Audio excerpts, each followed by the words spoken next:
Welcome to the Sleepy Stoic. If reflections like this help you slow down, think clearly, or simply rest your mind at the end of the day, consider subscribing to the channel and leaving a like on the video.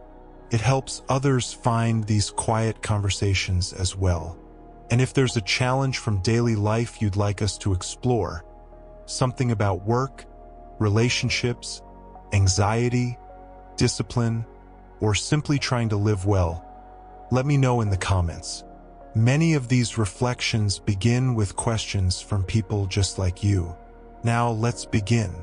There is a particular kind of thinking that troubles many of us. We know it well. It arrives uninvited, often in the quiet hours. We find ourselves imagining the difficulties that might come, the conversation that could go poorly, the opportunity that might be lost, the diagnosis that could arrive, the relationship that might end, the project that could fail. This kind of thinking feels heavy, feels like worry, and often it is. We imagine these difficulties not to prepare for them, but because our minds have caught hold of something fearful and will not let go. We rehearse disaster not as strategy but as suffering. We turn possibility into certainty, and then we live inside that false certainty, feeling all the pain of something that has not happened and may never happen. The ancient Stoics knew this pattern well. They lived, after all, in a world of genuine uncertainty. Disease without modern medicine, political upheaval without warning, sea voyages that might not return, financial ruin that could come swiftly, personal loss that was common and expected. They understood what it meant to live with the constant presence of potential difficulty. Yet they did not respond to this reality by pretending it did not exist. They did not cultivate false optimism or avoid thinking about hardship. Instead, they developed a practice that transformed the way they thought about future difficulties. This practice had a name in Latin, the language of much Stoic writing: premeditatio malorum, the premeditation of evils, the deliberate, structured rehearsal of potential hardship. The name itself can sound severe to our modern ears. We are not accustomed to calling difficulties evils, and we are even less accustomed to the idea that we should deliberately think about them. Our contemporary wisdom often suggests the opposite. Think positive thoughts. Visualize success. Don't dwell on what could go wrong. Manifest the future you desire. But the Stoics approached this differently. They recognized that difficulty was not something to be banished from thought, but something to be approached with clear eyes and a prepared mind. They saw that the anticipation of hardship, when done properly, was not the same as worry. In fact, it was the antidote to worry. This distinction is crucial, and it is the heart of what we will explore together in the hours ahead. There is a way of thinking about future difficulties that weakens us, that drains our energy and clouds our judgment, that makes us less capable of handling what actually comes. This is worry. And there is a way of thinking about future difficulties that strengthens us, that clarifies our judgment and steadies our nerves, that makes us more capable when challenges arrive. This is premeditatio malorum. The difference between these two ways of thinking is not always obvious at first glance. Both involve imagining difficulties that have not yet occurred. Both involve spending time with uncomfortable thoughts. Both might look, from the outside, like someone dwelling on negative possibilities. But the internal experience is entirely different, and so are the results. When we worry, we feel our power draining away. When we practice premeditatio malorum, we feel our steadiness growing. When we worry, our thoughts spiral and repeat without resolution. When we practice premeditatio malorum, our thoughts move with purpose toward understanding and preparation. When we worry, we end the session more anxious than when we began. When we practice premeditatio malorum, we end the session more capable than when we began. Understanding this difference is not merely an intellectual exercise. It is a practical matter that affects how we meet each day. Many of us have trained ourselves, perhaps without realizing it, to avoid thinking about potential difficulties. We have learned that such thinking feels bad, and so we push it away. But in pushing it away, we do not eliminate it. The thoughts return, often with greater force, and often at times when we are least prepared to handle them. Late at night, during important meetings, in moments when we need our full presence and capability. The Stoics observed this pattern in themselves and in others. They recognized that the mind will think about potential difficulties whether we give it permission or not. The question is not whether we will think about hardship, but how we will think about it. Will we think about it reactively, when anxiety forces it upon us, in ways that serve no purpose except to increase our distress? Or will we think about it deliberately, at times we choose, in ways that actually prepare us for what may come? Seneca, the Roman Stoic philosopher and statesman, wrote extensively about this practice. He lived a life that was, by any measure, full of genuine risk. He served as advisor to Nero, one of Rome's most unpredictable and dangerous emperors. He accumulated great wealth and then faced exile. He enjoyed political power and then faced execution. The difficulties he imagined were not abstract or unlikely. They were real possibilities in his actual life. Yet in his letters and essays, we find not a man consumed by fear, but a man of remarkable steadiness. He faced genuine dangers with clarity and courage, and he attributed much of this steadiness to his practice of deliberately thinking about hardship before it arrived. He wrote to his friend Lucilius that he practiced poverty in the midst of wealth, not to punish himself, but to prove to himself that he could endure it. He regularly imagined loss, exile, death, not to torture himself with fearful thoughts, but to strip these possibilities of their power to terrify him. This was not pessimism. Seneca lived fully. He engaged with life, with work, with friendship, with learning. He did not withdraw into fearful isolation, but neither did he live in denial of life's genuine difficulties. He lived in between, in a place of clear-eyed engagement. He saw both the goodness of what he had and the impermanence of all things. He enjoyed what was present while remaining prepared for what might come.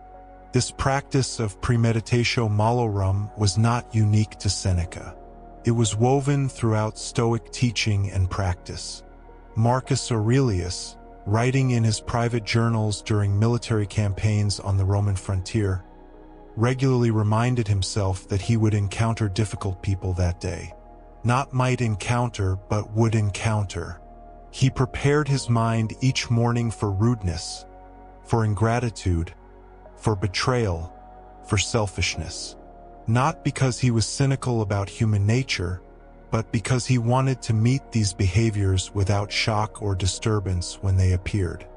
He wrote that we should begin each day by saying to ourselves, "Today I will meet people who are meddling, ungrateful, violent, treacherous, envious, and unsociable. They are like this because they do not know the difference between good and bad. But I have seen the nature of good and know it is beautiful, and the nature of evil and know it is ugly, and the nature of the wrongdoer and know we are related, not by blood or birth, but by mind, and our shared portion of the divine. None of them can harm me, because none can implicate me in what is degrading." This passage reveals something essential about premeditatio malorum. It is not simply imagining difficulty. It is imagining difficulty while simultaneously reinforcing one's philosophical understanding of that difficulty. Marcus did not simply prepare himself to meet difficult people. He prepared himself to meet difficult people while remembering his own principles about what truly matters, about what can truly harm him, about his relationship to other human beings. This is the sophistication of the practice.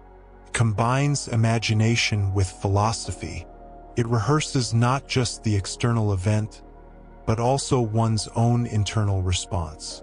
It is mental training that operates on multiple levels at once. The Stoic practitioner imagines the difficulty, feels the initial reaction, and then practices applying philosophical principles to that reaction. By the time the real difficulty arrives, the response has been rehearsed. The philosophy has been practiced. The steadiness has been cultivated. Epictetus, the Stoic teacher who had been enslaved before gaining his freedom, taught this practice to his students with particular emphasis on its power to preserve inner freedom. He had lived through circumstances that most people fear above all else: the loss of external freedom, the complete lack of control over one's own time and movement and choices. Yet he emerged from slavery not broken, but strengthened in his understanding of what freedom truly means. He taught his students that we are disturbed not by events themselves, but by our judgments about events. And he taught them that we can prepare these judgments in advance. We can decide ahead of time what we will think about difficulty when it comes. We can rehearse wisdom before we need it. Then, when hardship arrives, we are not scrambling to find the right perspective. We have already found it. We have already practiced it. We know where it lives within us. This teaching might sound abstract, but it is intensely practical. Consider a simple example. You have an important conversation coming, a difficult discussion with someone you care about, a meeting where you must deliver unwelcome news, a moment where conflict seems likely. You can approach this upcoming conversation in several ways. You can avoid thinking about it, pushing it from your mind whenever it surfaces, only to have it return with greater force. You can worry about it, playing the conversation over and over in your mind, imagining everything that could go wrong, feeling your anxiety build with each repetition. Or you can practice premeditatio malorum. In this practice, you would set aside time specifically for this mental rehearsal. Not late at night when you are trying to sleep. Not in scattered moments throughout the day when the thought ambushes you, but at a chosen time with deliberate intention. You would imagine the conversation in detail, not just the parts you fear, but the entire arc of it. You would see the other person's face. You would hear their potential responses. You would feel your own reactions arising. But here is the crucial difference from worry. You would not stop there. You would not simply replay the disaster scenario and then close the mental rehearsal feeling worse. Instead, you would continue the practice. You would imagine yourself responding with the qualities you value: patience, clarity, honesty, courage. You would rehearse staying present even when the conversation becomes uncomfortable. You would practice maintaining your composure even if the other person becomes angry or dismissive. You would prepare yourself to say what needs to be said, to hear what needs to be heard, to remain who you choose to be regardless of how the other person responds. This is mental training.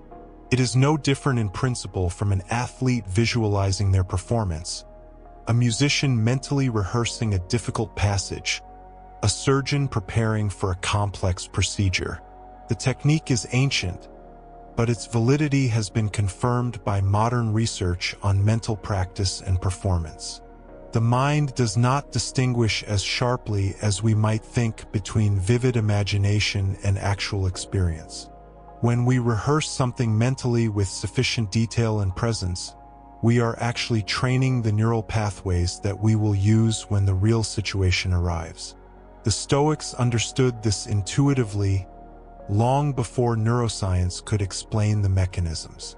They knew that the person who had never contemplated exile would be devastated by exile. They knew that the person who had never imagined loss would be shattered by loss. But the person who had spent time with these possibilities in imagination, who had rehearsed their response, who had practiced applying their philosophy to these circumstances, would meet them with greater steadiness when they actually came. This is not because the pain disappears.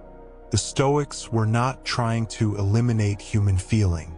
They were trying to prevent unnecessary suffering and to maintain the capacity to respond wisely even in difficult circumstances. The person who has practiced premeditatio malorum will still feel grief at loss, but they will not be additionally burdened by shock, by the feeling that this should not have happened, by the collapse of their entire framework for understanding life. They will grieve, but they will grieve with understanding. They will suffer the pain that is inherent in being human, but not the additional suffering that comes from being unprepared. There is profound compassion in this practice, though it might not be immediately apparent. At first glance, deliberately thinking about hardship can seem harsh, even cruel. Why would we subject ourselves to imagining painful possibilities? Why not simply enjoy the good things we have without contaminating that enjoyment with thoughts of loss? But consider what happens when difficulty arrives unexpectedly, catching us completely unprepared. We are not just dealing with the difficulty itself. We are also dealing with the shock of it, the sense that our world has been shattered, the feeling that life has betrayed us by not conforming to our expectations. We lose our balance completely. We cannot think clearly. We cannot access our own resources and capabilities. We are overwhelmed. The person who practices premeditatio malorum is sparing themselves this additional burden. When hardship comes, and it will come in one form or another to every human life, they meet it already knowing it was possible. They meet it having already thought about how they might respond. They meet it with their philosophy accessible because they have practiced accessing it. They still face difficulty, but they face it with steadiness rather than with collapse. This is compassion toward one's future self. It is the recognition that we will face challenges, and that our present self can help our future self by preparing now. It is similar to the compassion we show when we save money for future needs, when we maintain our health for our later years, when we learn skills that we will need down the road. We are helping the person we will become. The Stoics were deeply concerned with this relationship between present and future self. They saw life not as a series of disconnected moments, but as a continuous whole. The choices we make now shape who we will be later. The training we do now determines how capable we will be when challenges arrive. The wisdom we practice now becomes available to us in times of difficulty. Seneca expressed this beautifully when he wrote about how we should live each day as though it might be our last, not in the sense of desperate pleasure-seeking, but in the sense of completeness. Each day should be lived fully, with attention, with presence, with philosophical awareness. And each day should include preparation for what may come. Not anxious worry about the future, but wise anticipation of it. He practiced setting aside days each month where he would live as simply as possible, eating basic food, wearing simple clothing, sleeping on a hard surface. He did this while he still had wealth, while he could still choose luxury if he wanted it. He was not punishing himself.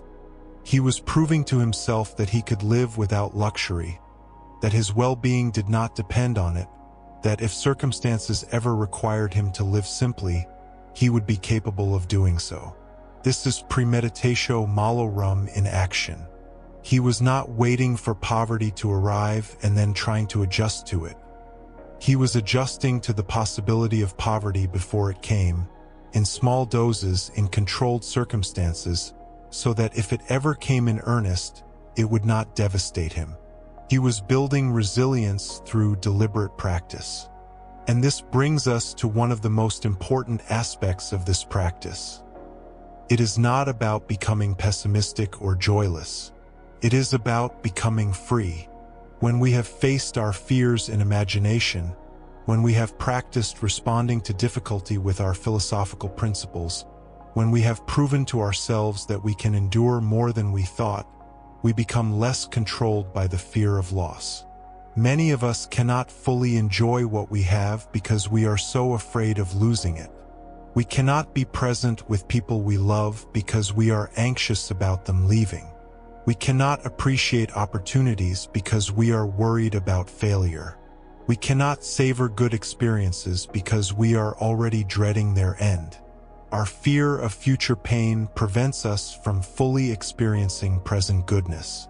The practice of premeditatio malorum addresses this directly.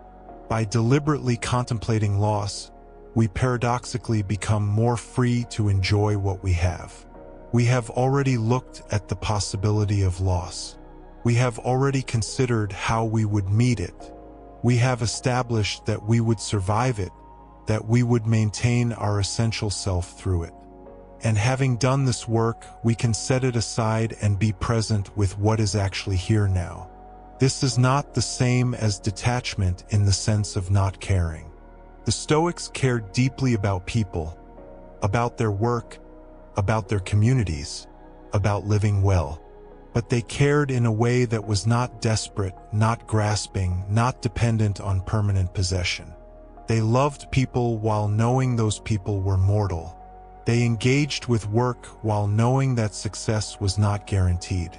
They participated in community while knowing that political circumstances could change. They lived fully while remembering impermanence. This is the freedom that premeditatio malorum can offer. Not freedom from difficulty, which is impossible. Not freedom from feeling, which would impoverish life. But freedom from the kind of fear that prevents us from engaging fully with life as it actually is.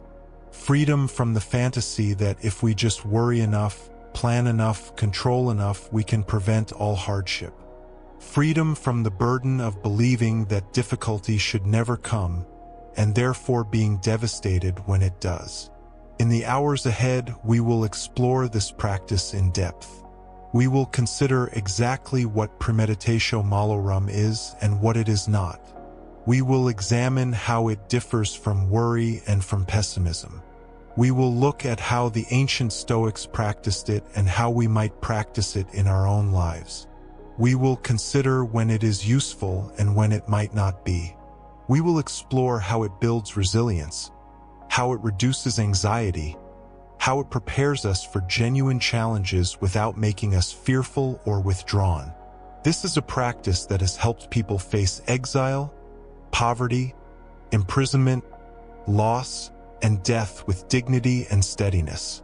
It has helped people navigate ordinary difficulties with greater wisdom and calm. It is both profound and practical, both philosophical and immediately applicable. It asks something of us, the willingness to think about what we might prefer not to think about. But what it offers in return is genuine preparation, reduced anxiety, and the kind of freedom that comes from no longer being controlled by the fear of future pain. To truly understand premeditatio malorum, we must first explore what it means to rehearse difficulty in the mind. The practice is deceptively simple in description, yet profound in its psychological architecture. We imagine, with clarity and composure, the difficult things that might befall us. We picture loss, setback, rejection, failure. We envision the storm before it arrives, not to summon it, but to prepare the inner ground upon which it might land. This is not catastrophizing.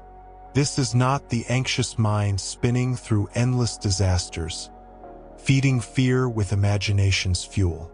The distinction matters deeply. Anxiety conjures possibility and then recoils from it, creating a loop of avoidance and dread. Premeditatio malorum conjures possibility and then moves toward it, meeting it with thought rather than panic, rehearsing response rather than retreat. The Stoics understood something essential about the human mind. They recognized that unexpected hardship strikes us with double force. First comes the event itself, the actual difficulty we must navigate. But second, and often more destabilizing, comes the shock of unpreparedness. We are caught off guard. The world has violated our unexamined assumption that things would continue as they were. This double blow, event plus shock, can overwhelm our capacity to respond with wisdom. Premeditatio malorum removes the second blow. By rehearsing difficulty in advance, we diminish the power of surprise. When the imagined becomes actual, we meet it not as strangers but as something we have already considered. The event remains challenging, but we are no longer caught unprepared. We have already walked through this territory in thought. We have already asked ourselves what we would do, what we would preserve, what we would need to remember. Seneca practiced this discipline with remarkable consistency. In his letters to Lucilius, he describes setting aside certain days each month to live as though he had lost everything. He would dress simply, eat plain food, sleep on a hard bed. He would ask himself, "Is this the condition I so feared?" Through direct experience, even artificially created, he was rehearsing poverty, rehearsing loss of comfort, meeting in advance what his mind might otherwise dread. This practice had a dual purpose. First, it demonstrated that many of the things we fear are, in fact, bearable. The imagination often inflates difficulty beyond its actual weight. By meeting these conditions deliberately, Seneca proved to himself that he could endure them. The feared thing became familiar. The catastrophic became manageable. Second, and perhaps more importantly, the practice shifted his relationship to his present circumstances. When he returned to his usual life, to comfort and security, he did so with renewed awareness that these things were temporary. His enjoyment became more vivid, less contaminated by the anxiety of potential loss. He held his good fortune lightly, gratefully, without the desperate clinging that turns blessing into burden. This second effect reveals something crucial about how premeditatio malorum functions. It is not merely defensive, not simply armor against future pain. It is also a way of liberating our experience of the present. When we have rehearsed loss, we no longer need to spend our energy unconsciously protecting against it. We can inhabit what we have now more fully, because we have already made peace with its impermanence. The practice asks us to imagine clearly, but not obsessively. This balance matters. We are not seeking to torture ourselves with vivid catastrophe. We are not dwelling in imagined suffering for its own sake. The rehearsal should be clear enough to register emotionally, detailed enough to feel real, but not so consuming that it becomes a fixation. Think of it as walking through a future scenario the way you might walk through a building you will soon visit. You picture the layout, the doorways, the route you will take. You do not furnish every room in exhaustive detail. You do not imagine every possible thing that could go wrong in that building. You simply familiarize yourself with the space so that when you arrive, you are not disoriented. In the same way, premeditatio malorum asks us to familiarize ourselves with difficulty. We imagine the job loss, but we need not script every moment of the dismissal conversation. We imagine the relationship ending, but we need not enumerate every painful detail. We simply let ourselves feel in advance that this could happen. We ask ourselves what we would do, what would remain, what resources we would draw upon. The emotional component is important. This is not purely intellectual speculation. We allow ourselves to feel, at least partly, what loss or failure or rejection might bring. This feeling is the rehearsal's substance. It is what prepares us. If we only think about difficulty abstractly, we have not truly prepared. But if we let ourselves touch the feeling, gently and with intention, we begin to build psychological resilience. There is a kind of exposure at work here, similar to what happens when we gradually face a fear in small doses. The phobic person who learns to sit near a spider, then closer, then eventually to tolerate its presence, is undergoing a recalibration of fear response. Premeditatio malorum works similarly. By touching the fear of loss or failure in imagination, we reduce its power to overwhelm us in reality. But the Stoic practice goes further than mere exposure. It includes a cognitive element, a reframing. We do not simply imagine the bad thing happening. We imagine it happening and then remind ourselves of what remains within our control. We rehearse not just the loss, but our capacity to respond with virtue. We practice, in thought, the very qualities we will need: courage, wisdom, self-command, justice.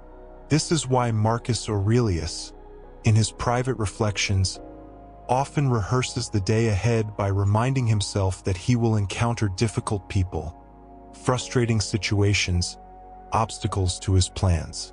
He does not do this to cultivate cynicism or pessimism. He does it so that when these things occur, he is not thrown off balance. He has already prepared his response. He has already reminded himself that his virtue remains intact regardless of external events. The rehearsal becomes a kind of philosophical training ground. In the safety of imagination, we can practice applying Stoic principles. We can ask ourselves, if this loss occurs, what is still within my control? The answer is always the same: our judgments, our choices, our character. The external event may be painful, but it cannot touch the inner citadel unless we permit it. Consider how differently the mind operates when it rehearses difficulty versus when it worries. Worry is repetitive, circular, unproductive. It asks, what if? But never moves toward an answer. It generates anxiety without resolution. The worrying mind spins through possibilities, each one triggering more fear, none of them leading to preparation or peace. Worry focuses on the event itself, on the terrible thing that might happen. It rehearses catastrophe for its own sake, almost as though the mind believes that by worrying enough, it can prevent the bad thing from occurring. There is a kind of magical thinking embedded in chronic worry, a sense that our anxiety serves as a protective spell. Premeditatio malorum, by contrast, is linear and productive. It asks, what if? And then moves directly toward response. If this happens, then I will do this. I will draw on these resources. I will remember these principles. I will ask for help in these ways. The practice has a beginning, middle, and end. It arrives at a sense of preparedness and then releases. The Stoic rehearsal also includes a crucial component that worry lacks. It reminds us of our resilience. When we rehearse difficulty with Stoic intention, we simultaneously rehearse our capacity to endure. We recall times we have faced hardship before and survived. We recognize the inner resources we have developed. We remember that difficulty, while painful, has never yet destroyed what is most essential in us. This is not false optimism. The Stoics were unsentimental about suffering. They knew that loss hurts, that failure stings, that grief can be overwhelming. They were not pretending that difficulty is easy or that pain is illusory, but they distinguished between pain and destruction. They recognized that we can suffer without being destroyed, that we can lose much and still retain what matters most. Our capacity for virtue, our ability to respond with wisdom and courage. Worry forgets this. Worry conflates pain with annihilation. It treats difficulty as though it will not only hurt but will shatter us beyond repair. Premeditatio malorum corrects this distortion. It says, yes, this will be difficult. Yes, it will hurt, but you will remain yourself. You will retain your capacity to choose your response. You will endure. There is a tenderness in this practice that might not be immediately apparent. By rehearsing hardship, we are actually caring for our future self. We are sending resources ahead, like a traveler who caches supplies along a difficult route. We are ensuring that when hardship comes, we will not face it empty-handed. We will have already thought through our response. We will have already reminded ourselves of our resilience. We will have already separated the event from our interpretation of it. The practice also builds a kind of philosophical muscle memory. Just as an athlete trains specific movements until they become automatic, we can train Stoic responses until they become our natural reaction to difficulty. If we have rehearsed loss with equanimity in imagination, we are more likely to meet actual loss with equanimity. The neural pathways of wisdom become more established, more readily accessible under stress. When we examine the historical context in which the Stoics practiced premeditatio malorum, we begin to understand why this technique was so central to their philosophy. The ancient world was far less stable than most of us experience today. Political fortunes could shift overnight. Emperors could confiscate property on a whim.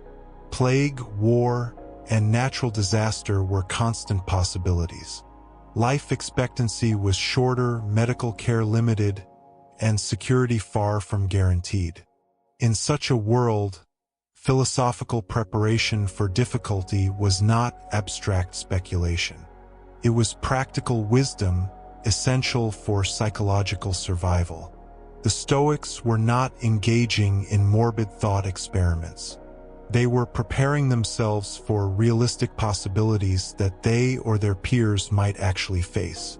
Seneca himself experienced dramatic reversals of fortune. He was exiled, recalled, elevated to positions of great power, and lived under the capricious rule of Nero, an emperor whose favor could turn to deadly suspicion without warning. Seneca's practice of premeditatio malorum was not theoretical. It was his daily preparation for a genuinely uncertain life. When he rehearsed loss of wealth, loss of position, even loss of life, he was rehearsing real possibilities. Marcus Aurelius wrote his meditations while on military campaign, facing the Marcomannic Wars, dealing with plague within his armies, managing the enormous complexities of an empire under strain. His morning rehearsals of difficulty, his reminders that he would face obstacles and frustrating people, were not pessimistic musings. They were accurate predictions for the day ahead. Yet the technique remains relevant even when life is more stable, perhaps especially then. In times of security, we become psychologically soft. We forget that change is constant. We build our identity and sense of safety on things that are, by nature, impermanent. We treat temporary good fortune as though it were guaranteed, and this unexamined assumption leaves us vulnerable. Contemporary life, despite its relative stability, brings its own uncertainties. Careers are less secure than they once were. Relationships are complex and sometimes fragile. Health, always uncertain, becomes more so as we age. Economic conditions shift. The future is, as it has always been, unknown. The Stoic practice of rehearsing difficulty remains as relevant now as it was 2,000 years ago. What has changed is not the need for preparation but our cultural relationship to uncertainty. Modern life often encourages us to distract ourselves from difficulty rather than prepare for it. Entertainment, constant stimulation, the pressure to maintain optimism at all times, these can become ways of avoiding the very thoughts that might actually help us. Premeditatio malorum runs counter to this cultural current. It asks us to turn toward what we would rather avoid. Not obsessively, not morbidly, but clearly and calmly. It treats us as adults capable of facing reality, rather than children who need to be protected from uncomfortable thoughts. There is a kind of respect in this practice, a recognition of our capacity to handle truth. The Stoics believed that we are stronger than we think, more resilient than we often give ourselves credit for.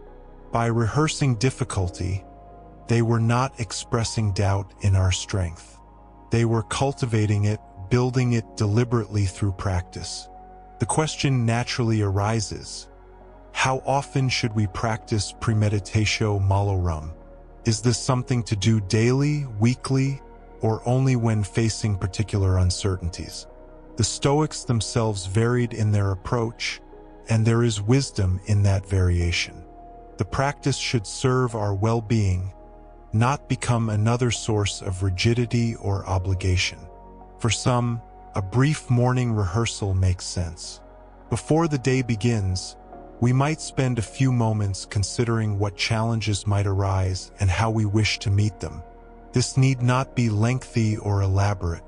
We simply acknowledge that difficulty is possible and remind ourselves of our capacity to respond with virtue. This becomes a kind of philosophical warm-up, preparing the mind the way an athlete prepares the body. Others might find value in a weekly or monthly practice, setting aside time for deeper reflection. Like Seneca with his periodic days of voluntary simplicity, we might occasionally engage in a more thorough rehearsal. We might spend an hour imagining significant losses or setbacks, walking through our response in detail, examining our attachments and dependencies. The practice can also be occasion-specific.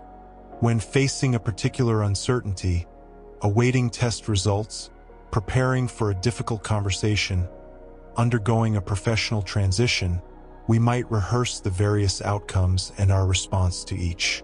This targeted rehearsal helps us approach uncertain situations with greater calm, having already considered the possibilities. What matters more than frequency is quality of attention. A brief, sincere rehearsal is worth more than a lengthy, distracted one.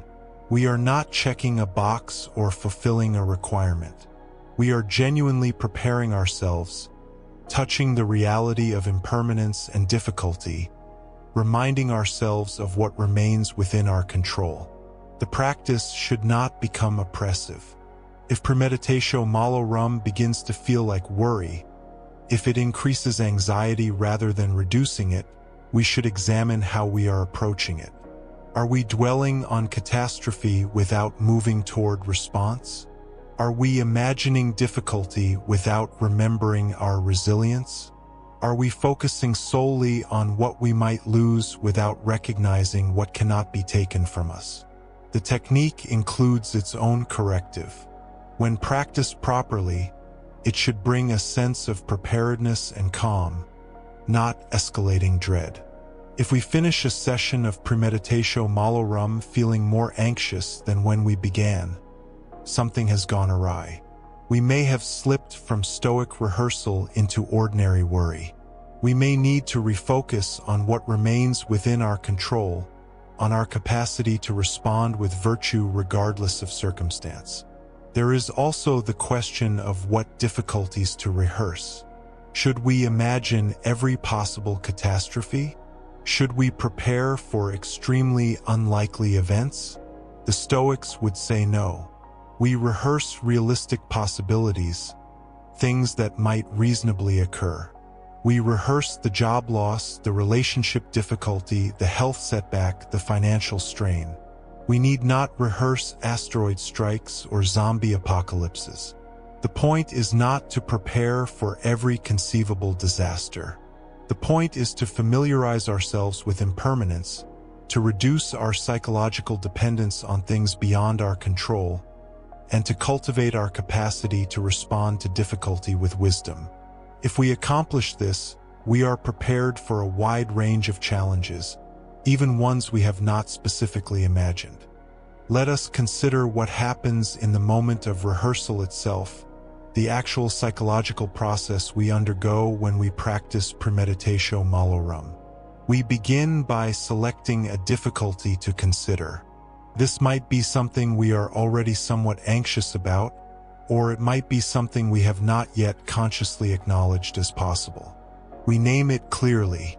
I might lose this job. This relationship might end. My health might deteriorate. I might fail at this endeavor. The naming itself has power. Many fears remain vague, lurking at the edges of consciousness, never fully articulated. By stating the possibility clearly, we bring it into the light of awareness. This alone often reduces its power. The unnamed fear is often more frightening than the named one. Once we say what we are afraid of, it becomes more manageable, more concrete, less overwhelming. Having named the difficulty, we allow ourselves to imagine it. Not in every painful detail, but clearly enough that it feels real. We picture what it would be like to receive the difficult news, to face the unwanted change, to experience the loss. We let ourselves feel, at least partially, the emotions that would arise. Sadness, fear, disappointment, uncertainty. We do not suppress these feelings. We acknowledge them as natural responses to difficulty. This is a crucial point. The Stoics were not advocating for emotional numbness. They were not trying to become unfeeling or indifferent to loss. Seneca mourned when he lost friends. Marcus Aurelius grieved when loved ones died. The goal is not to eliminate natural human emotion, but to ensure that emotion does not prevent us from responding with wisdom.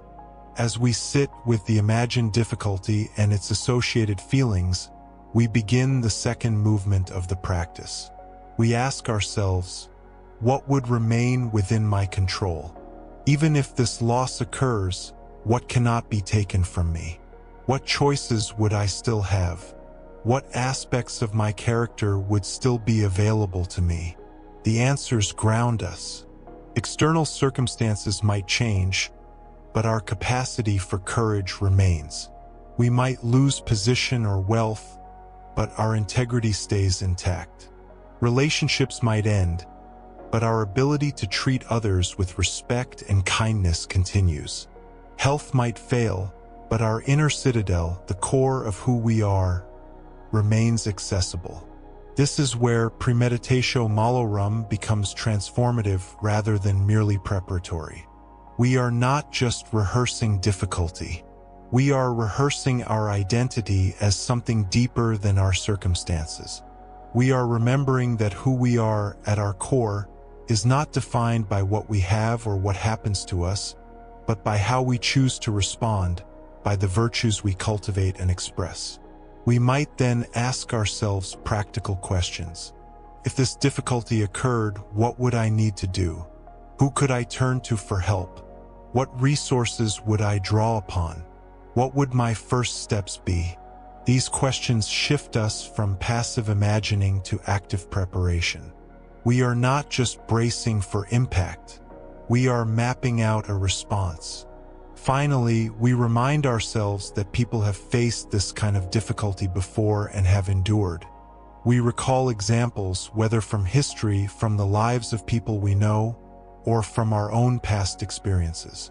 We recognize that while this difficulty would be challenging, it would not be unprecedented. Others have walked this path. We could walk it too. The practice concludes with a return to the present moment, but we return changed. We have touched the future difficulty and found that we could bear it. We have reminded ourselves of what remains constant even when circumstances shift. We have separated our sense of self from our external conditions, at least a little more than before. This return to the present is often accompanied by a sense of renewed appreciation. Having imagined loss, we more fully recognize what we currently have. This is not the anxious gratitude that comes from fear of losing something, the desperate clinging that makes every blessing feel fragile. This is a clearer, calmer appreciation, born from acknowledging impermanence rather than denying it. When we really know that what we have is temporary, we can love it more freely. We can enjoy it without the constant background anxiety of protecting it. We have already rehearsed its loss. We know we would survive. This knowledge paradoxically allows us to be more present, more engaged, more grateful. The transformation that premeditatio malorum works in us is subtle but profound. Over time, regular practice shifts our baseline relationship to uncertainty. We become less brittle, less dependent on specific outcomes, more resilient. Difficulty, when it comes, still hurts, but it does not devastate us the way it might have. We meet it as something we have already considered, already prepared for. This does not mean we become fatalistic or pessimistic. The Stoics were neither. They engaged fully with life, pursuing worthy goals, building relationships, contributing to their communities. But they did so without making their peace of mind dependent on success. They tried their best and accepted outcomes with equanimity, knowing they had done what was within their control. Premeditatio malorum is the practice that makes this equanimity possible. It is how we prepare the soil of the mind to receive difficulty without being overwhelmed by it. It is how we build resilience gradually, safely, through imagination before we need it in reality. As we deepen into this practice, we begin to notice its effects in daily life. Small setbacks trouble us less. We adapt more quickly to changed circumstances. We waste less energy on anxiety about things beyond our control. We become more focused on what we can influence: our responses, our choices, our character. The practice also changes how we relate to other people. When we have rehearsed our own difficulties, we become more compassionate toward others facing theirs. We recognize that everyone carries uncertainty, that hardship is part of the human condition, that the person struggling is not weak or unusual but simply human. Our rehearsed difficulties make us more patient, more understanding, more able to offer genuine support rather than empty reassurance. There is a quiet strength that develops through this practice, different from the brittle toughness that comes from denying difficulty or the fragile optimism that collapses at the first sign of trouble. This is a strength rooted in reality, in clear-eyed acknowledgement of how life actually is, combined with confidence in our capacity to respond with wisdom and virtue no matter what comes. The ancient Stoics practiced premeditatio malorum in a world of genuine uncertainty, and they found it liberating. We practice it in our own time with our own uncertainties and find the same liberation. Not freedom from difficulty, but freedom within difficulty. Not immunity to loss, but resilience in the face of it. Not avoidance of fear, but the capacity to act wisely despite it. We have begun to understand premeditatio malorum as something other than worry, as something other than the anxious rehearsal of catastrophe. We have seen that it is a practice of clarity, a method of preparing the mind not through fear but through reason. Now we must deepen our understanding, not by adding complexity but by exploring what this practice truly asks of us. It asks us to sit with difficulty before difficulty arrives. It asks us to imagine loss before we experience loss. It asks us to contemplate failure, pain, disappointment, and hardship while we still have the calm and clarity to do so thoughtfully. This is not morbid fascination. This is not the mind's tendency to spiral into darkness. This is the deliberate cultivation of perspective. Consider what happens when we refuse to think about difficulty. We do not thereby prevent it. We do not make ourselves safer. We simply ensure that when difficulty arrives, it will find us unprepared. The mind that has never contemplated loss is the mind most devastated by it. The person who has never imagined failure is the person most crushed by setback. Not because the difficulty itself is worse, but because the contrast is so violent, the shock so total. Seneca writes of this in his letters with remarkable directness. He tells Lucilius that fortune is most cruel to those she has most spoiled. The person who has lived always in comfort, who has never imagined discomfort, who has trained himself to believe that ease is permanent, this person will suffer most when circumstances change. And circumstances always change. This is not pessimism. This is realism. The world does not arrange itself according to our preferences. Health gives way to illness. Prosperity gives way to difficulty. Relationships end. Plans fail. People we love die. These are not possibilities. These are certainties, though we do not know their timing. Premeditatio malorum asks us to become familiar with these certainties while we still have the capacity for clear thought. It asks us to rehearse difficulty, not to invite it, not to dwell in it, but to remove its power to shock us into paralysis. When we have already contemplated a thing, when we have already asked ourselves how we would respond, the thing itself arrives less as catastrophe and more as something we have, in some sense, already met. This is where the practice becomes subtle. We are not trying to eliminate emotional response. We are not trying to become cold or indifferent. We are trying to create space around our responses, space in which reason can function. The Stoic who has rehearsed loss does not cease to grieve when loss arrives. But grief does not find him defenseless. He grieves as a human being must grieve, but he is not destroyed by grief. He has already asked himself what loss means, what remains after loss, how life continues in the presence of absence. There is a particular flavor to this practice that distinguishes it from the anxious thinking we are so familiar with. When we worry, we imagine difficulty vaguely. The details are hazy, the scenario is general, and the feeling is one of dread without definition. We think, what if something terrible happens? But we do not specify what. We do not imagine how we would respond.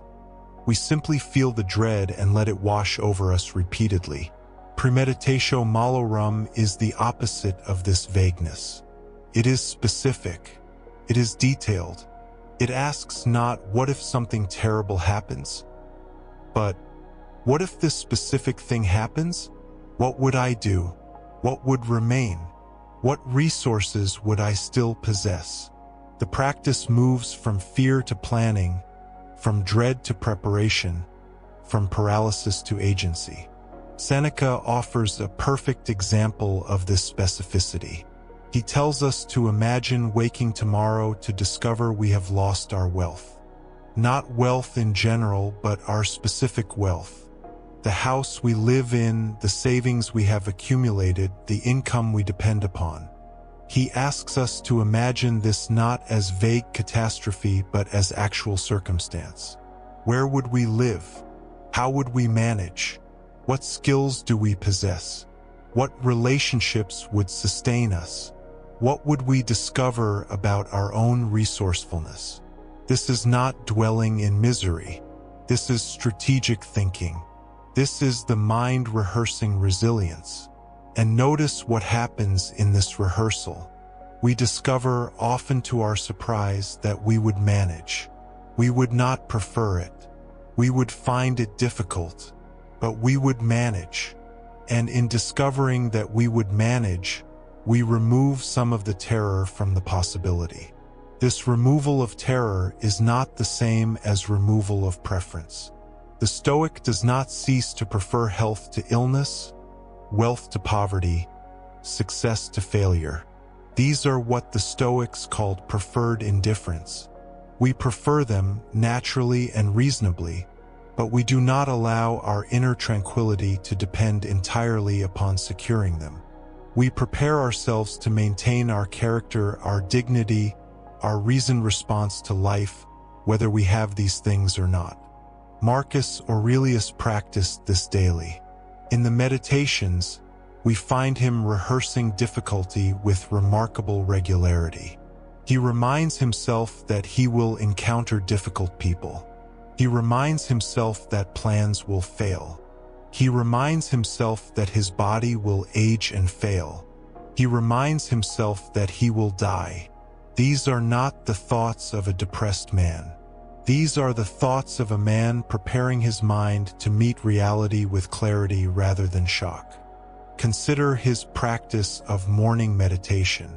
He tells himself that today he will meet people who are meddling, ungrateful, violent, treacherous, envious, and unsociable. He does not say this to make himself miserable. He says this to prepare himself so that when he does meet such people, he is not caught off guard, not thrown into reactivity, not pulled from his center. This practice of anticipation changes our relationship with the future. Usually, we approach the future with a kind of magical thinking. We imagine that things will continue as they are, or that they will improve according to our hopes. We build elaborate expectations, and then we are surprised, sometimes devastated, when reality does not conform to these expectations. Premeditatio malorum dissolves this magical thinking. It asks us to approach the future as it actually is. Uncertain, uncontrolled by our preferences, subject to forces beyond our will. This might sound depressing, but it is actually liberating. When we stop expecting the universe to arrange itself according to our desires, we stop being shocked when it does not. We stop feeling betrayed by circumstances. We stop treating difficulty as an aberration and start treating it as a normal part of existence. There is a profound peace in this shift. The person who expects nothing but good fortune must live in constant anxiety, because good fortune is fragile and circumstance is unreliable. But the person who has contemplated difficulty, who has prepared for setback, who has already asked himself how he would respond to loss, this person can engage with life more freely. He can take risks, make plans, pursue goals, all while knowing that failure is possible and that he will manage even if failure arrives. This is not the same as expecting failure. The Stoic does not approach life with cynicism or defeatism. He approaches it with clear-eyed realism. He hopes for success while preparing for difficulty. He works toward good outcomes while accepting that outcomes are not entirely within his control. This dual consciousness, this ability to hold both effort and acceptance simultaneously, is one of the most important skills Stoicism teaches. Epictetus speaks to this when he uses the metaphor of the archer. The archer does everything in his power to hit the target. He trains, he focuses, he aims carefully, he releases the arrow with skill. But once the arrow leaves his bow, the result is no longer entirely up to him. Wind might alter its path. The target might move. Some unforeseen circumstance might intervene. The archer's responsibility is to shoot well, not to guarantee the outcome. This is how the Stoic approaches all of life. We do our best, we act with skill and care and virtue, and then we accept what follows with equanimity. Premeditatio malorum prepares us for this acceptance. It removes the shock of disappointment by reminding us that disappointment was always possible, that we knew it was possible, that we have already thought through how to respond. Consider how this might apply to something concrete. Imagine you have applied for a position you deeply want. You have prepared thoroughly, you have presented yourself well, You have done everything within your power. Now you wait for the decision. Without premeditatio malorum, this waiting is torture. Your mind swings between hope and fear. You imagine success, then you imagine failure, then success again. You check your email obsessively. You interpret every small sign. You make yourself miserable with uncertainty because you have not prepared your mind for either outcome. With premeditatio malorum, the waiting changes. You still hope for success. You still want the position, but you have already asked yourself calmly and clearly, what happens if the answer is no? You have imagined receiving the rejection. You have thought through how you would respond.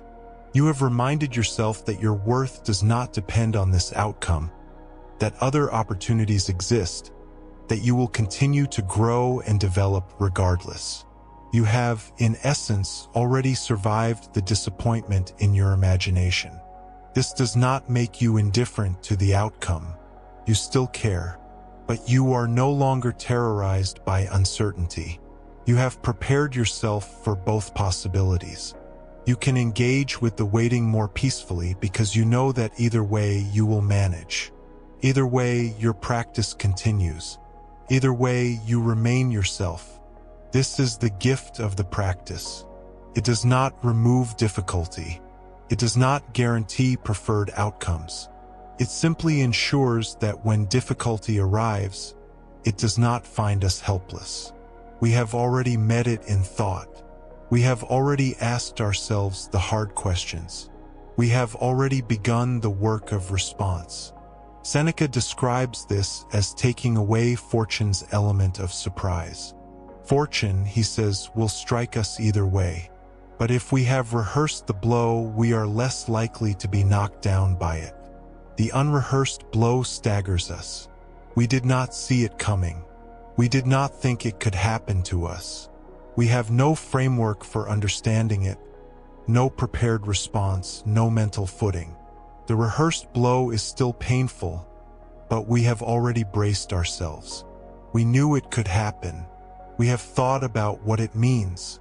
We have a way forward already sketched in our minds. This is not about eliminating pain. Stoicism does not promise that. It is about maintaining our capacity to think and act rationally even in the presence of pain.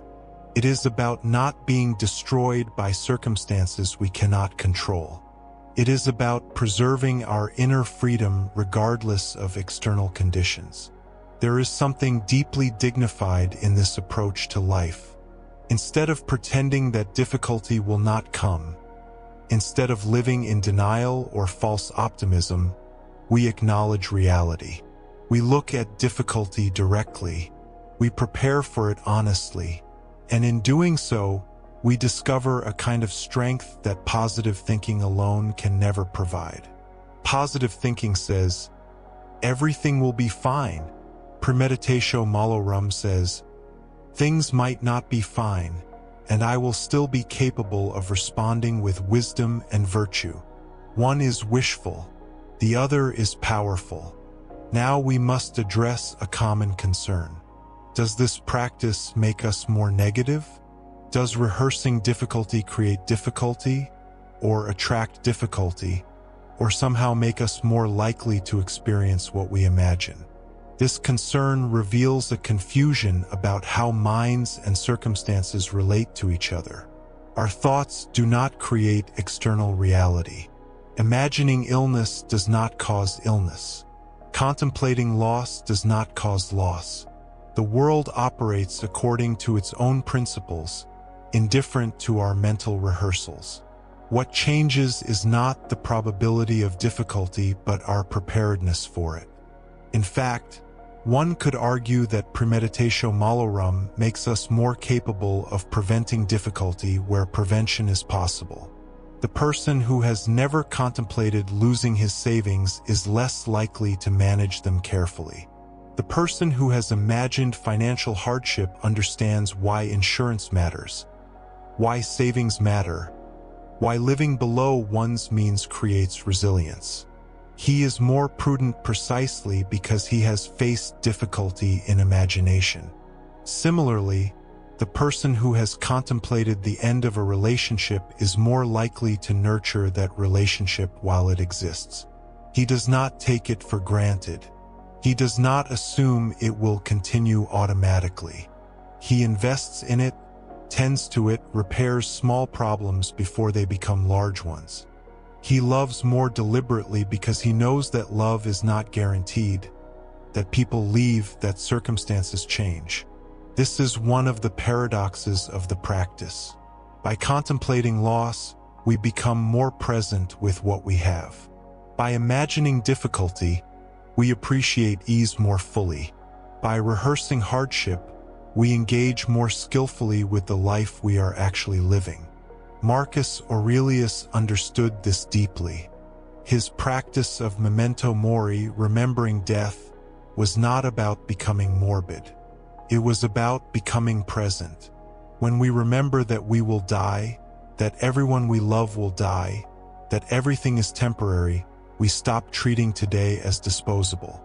We stop postponing what matters. We stop wasting time on trivial resentments and petty concerns. We live more fully because we remember that we will not live forever. Premeditatio malorum works the same way. When we remember that health can fail, we take care of our bodies more seriously. When we remember that relationships can end, we treat people with more care.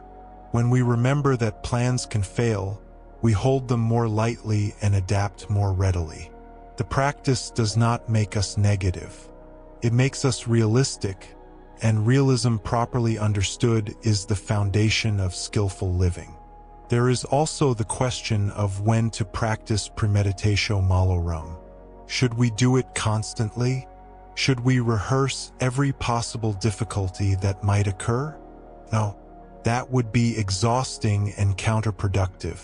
The practice works best when applied deliberately and periodically, not obsessively.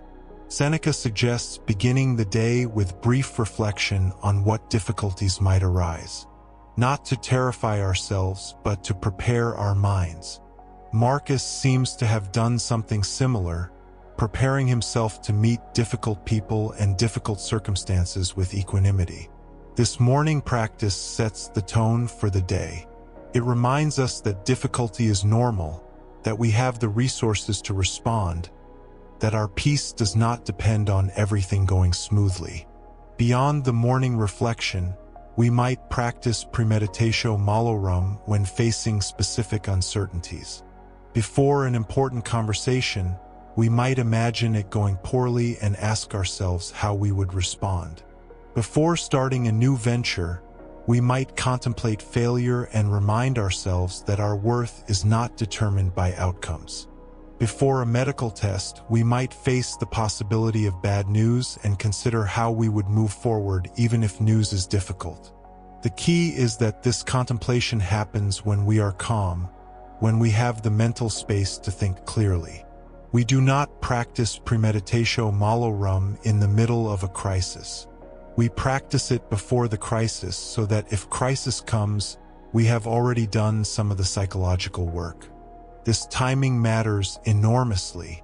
When we are already overwhelmed, when difficulty has already arrived and we are in the midst of responding to it, that is not the time to imagine additional difficulties.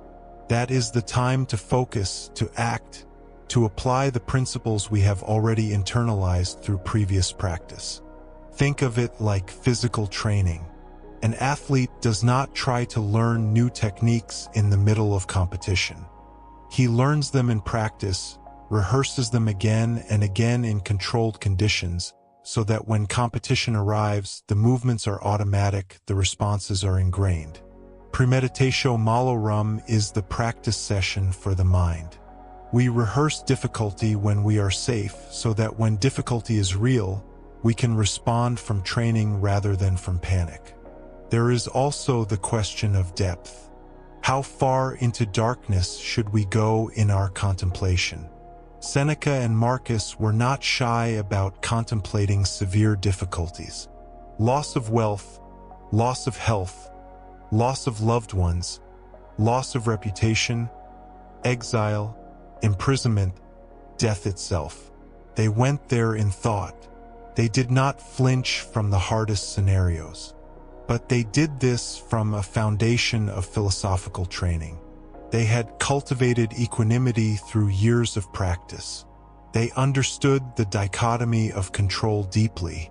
They had internalized the idea that virtue is the only true good and that externals, while preferred, do not determine the quality of our character or the possibility of our flourishing. For someone new to this practice, it might be better to start more gently. Begin with smaller difficulties. Imagine a plan failing, a conversation going poorly, a minor disappointment. Practice responding in imagination with reason and virtue. Build the habit of mental preparation before tackling the contemplation of severe loss. This is not cowardice. This is skillful practice. We build capacity gradually. We train the mind step by step, just as we would train the body. The person who has never run cannot complete a marathon immediately. The person who has never practiced premeditatio malorum should not immediately try to contemplate the death of everyone he loves. Begin where you are. Build from there. As we develop this practice, we begin to notice something unexpected. The difficulties we imagined often do not arrive, or they arrive in different forms than we anticipated. This is not failure of the practice. This is life's essential unpredictability. We cannot know exactly what will happen. We cannot prepare for every specific eventuality, but we can prepare our minds to meet the unexpected with clarity rather than panic. The value of premeditatio malorum is not in predicting the future accurately. The value is in training the mind to respond skillfully to difficulty in general. When we have rehearsed loss, we are better prepared for any loss, even if it is not the specific loss we imagined. When we have contemplated failure, we are better equipped to handle any failure, even if it comes from an unexpected direction. This is because the practice builds a kind of psychological resilience that transcends specific scenarios. We learn that we are capable of facing difficulty and continuing to think clearly. We learn that externals do not determine our worth or our capacity for virtue. We learn that we can lose things we value and still maintain our character, our dignity, our commitment to living well. Epictetus speaks of this general resilience when he talks about training like a wrestler. The wrestler does not know exactly how his opponent will attack. He cannot rehearse every specific move, but he trains his body and mind to respond effectively to attacks in general. He builds strength, flexibility, awareness, and skill. Then, when the match comes, he adapts to what actually happens. The Stoic practices premeditatio malorum the same way. We rehearse difficulty not to predict the future, but to build the capacity to meet whatever future actually arrives. We train our minds to remain steady in uncertainty, to find reason in chaos, to respond with virtue regardless of circumstance. This capacity is what the Stoics meant by the inner citadel. It is the part of us that remains untouched by external events, the place from which we can always choose our response, the core that maintains its freedom even when everything else is constrained. Premeditatio malorum strengthens this citadel. It reminds us that it exists. It teaches us to retreat there when the outer world becomes difficult. Marcus writes that we can always retreat into our own minds, that this retreat is available at any moment, that it is the source of our tranquility. Premeditatio malorum is practice for this retreat. It is rehearsal for maintaining inner peace when outer circumstances become challenging. And here is the profound paradox at the heart of this practice. By contemplating difficulty, by facing our fears in imagination, by rehearsing hardship before it arrives, we actually become more capable of joy. We appreciate what we have more deeply. We engage with life more fully. We love more freely because we are not paralyzed by the fear of loss. The person who refuses to contemplate difficulty lives in constant background anxiety. The person who practices premeditatio malorum achieves a kind of peace that makes genuine presence possible. We have spent considerable time exploring the foundations and philosophy of premeditatio malorum. We have considered its purpose, its method, and its place within the broader Stoic framework. Now we turn to the practical question that naturally follows all philosophical inquiry. How does one actually practice this in daily life? The application of premeditatio malorum is not reserved for extraordinary circumstances or dramatic life changes. It is a technique meant for ordinary days, common challenges, and the regular uncertainties that compose most of our existence. The Stoics understood that philosophy must be lived, not merely studied. Theory without practice is entertainment. Practice without theory is superstition.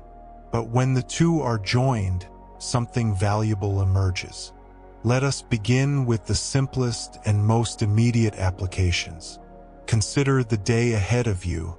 Before it unfolds, you might take a few moments to consider what difficulties might reasonably arise. Not in a spirit of dread, but in a spirit of preparation. You might reflect that traffic could be heavy, that a conversation might become tense, that a task might take longer than expected, that someone might cancel plans, that technology might fail at an inconvenient moment. None of these are catastrophes. None require elaborate mental rehearsal, but each benefits from a moment of acknowledgement. When you have briefly considered that traffic might be slow, and then traffic is slow, you do not experience the same spike of frustration. The delay was already partially integrated into your expectations. Your emotional response is muted not because you have become apathetic, but because you have removed the element of shock. This daily, light version of premeditatio malorum functions as a kind of psychological buffer. It does not prevent difficulties from occurring, but it prevents them from destabilizing your composure. You remain capable of responding thoughtfully rather than reacting impulsively. This is not pessimism. It is clear-headedness. The optimist who expects every day to unfold perfectly is continually disappointed. The person who has considered possibilities is continually capable.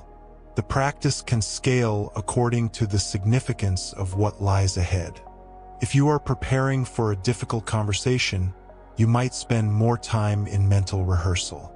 You consider what the other person might say, what objections might arise, what misunderstandings might occur.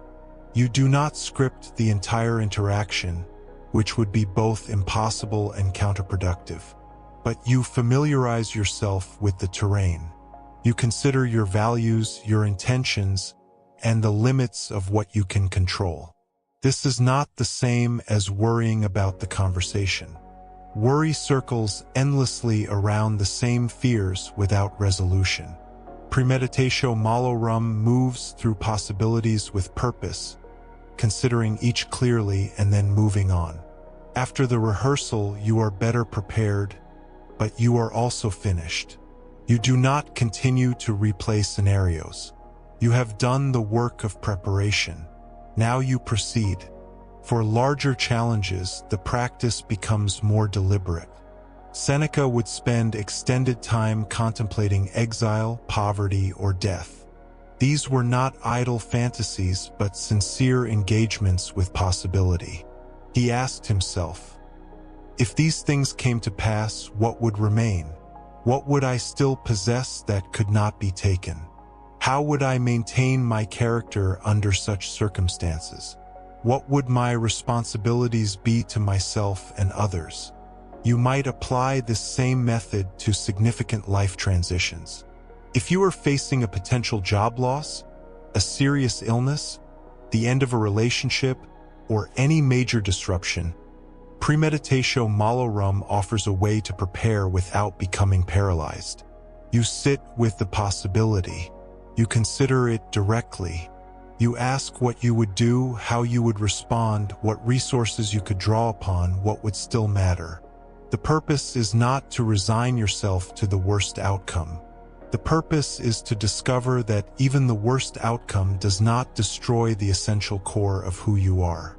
Your capacity for virtue, for thoughtful response, for dignity, remains intact regardless of external circumstances. This is the discovery that liberates. Another practical application involves using premeditatio malorum as a diagnostic tool for your own values and priorities. When you rehearse a potential difficulty, you reveal what you truly care about. Your emotional response during the mental rehearsal shows you what matters most to you, for better or worse. Imagine rehearsing the loss of your job. As you consider this possibility, what arises first in your mind? Is it concern about your ability to provide for those who depend on you? That reveals responsibility and care. Is it fear of losing status or identity? That reveals where you have placed too much of your sense of self. Is it anxiety about financial security? That reveals legitimate concerns that might warrant practical attention now, before any crisis occurs. The mental rehearsal becomes a mirror. It shows you where you have become attached, where you have placed your peace of mind on unstable foundations, where you have allowed external circumstances to define your worth. This is valuable information. Once you see these attachments clearly, you can begin to adjust your relationship to them. The Stoics would say that if the thought of losing something fills you with terror, you have given that thing too much power over your inner state. This does not mean you should not value relationships, work, health, or security. It means you should hold them as preferred indifference, things you value and pursue but do not require for your essential well-being. Your well-being, in the Stoic sense, rests on your character and your capacity for virtue. Everything else is additional but not essential. Premeditatio malorum helps you practice this distinction. When you rehearse loss and discover that something essential remains, you are training yourself to recognize what is truly indispensable. You are building what Marcus Aurelius called the inner citadel, the fortress of the self that cannot be breached by external events. This practice is particularly valuable when applied to relationships. Consider the exercise Seneca recommended. Look at those you love and acknowledge that they are mortal, as are you. They will not be with you forever. Neither will you be with them forever. This is not morbid. It is honest, and it transforms how you experience the present moment with them. When you have genuinely considered that someone you love might not be here tomorrow, you do not take them for granted today. You do not waste the afternoon in petty argument. You do not postpone saying what matters. You do not assume there will always be more time. This is not because you are gripped by fear of loss, but because you have clearly seen the truth of impermanence and it has reorganized your priorities. The same practice applies to your own mortality. When you rehearse your own death, not as a distant abstraction but as an actual possibility that could arrive at any time, you begin to evaluate your days differently. What are you spending your time on? What are you avoiding? What would you regret if this were your last year, your last month, your last week? These are not comfortable questions, but they are clarifying ones. Premeditatio malorum brings you face to face with what is real and what is limited. This confrontation has a way of burning away the trivial and revealing the essential. Many of the things we spend hours worrying about dissolve entirely when placed against the backdrop of mortality. Other things, often quieter and less dramatic, emerge as genuinely important. The practical application here is to use the mental rehearsal of difficulty as a regular audit of your life. Are you living according to your deepest values or according to habit and distraction? Are you investing your time and energy in what genuinely matters or in what merely seems urgent? Are you becoming the person you wish to become, or are you drifting? These questions can be asked in the abstract, but they carry more weight when asked in the context of imagined difficulty. When you rehearse serious illness, for example, and find yourself thinking, "I wish I had spent more time on this and less time on that," you are receiving guidance from your wiser self. You do not need to wait for the illness to arrive. You can adjust now. Let us consider how premeditatio malorum applies specifically to anxiety, which is perhaps one of the most common difficulties of modern life.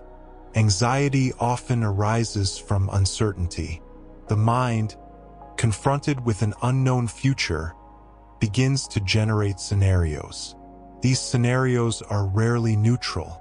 The anxious mind gravitates toward worst cases, toward catastrophe, toward outcomes in which everything goes wrong. This is where premeditatio malorum offers something genuinely useful. It says, very well, let us imagine the worst case. But let us do so clearly, completely, and with the question of response in mind. Let us take the catastrophe seriously rather than simply fearing it vaguely. Suppose you are anxious about an upcoming presentation. The anxious mind might circle endlessly. What if I forget what to say? What if people judge me? What if I fail? Each question generates more anxiety without producing any resolution. Premeditatio malorum approaches this differently. You sit quietly and imagine the presentation going poorly. You forget a section. You stumble over words. Someone asks a question you cannot answer. You see disappointment or skepticism in people's faces. You imagine this clearly, not to torture yourself, but to continue beyond it. What then? What actually happens? You might feel embarrassed. That is unpleasant but survivable. You might receive critical feedback. That is uncomfortable but potentially useful. You might not achieve the outcome you hoped for. That is disappointing but not catastrophic. And in all of this, what remains? Your fundamental worth as a person, your capacity to learn and improve, your relationships with people who matter, your ability to try again. All of these remain. The rehearsal reveals that even the feared outcome is not the end of the world.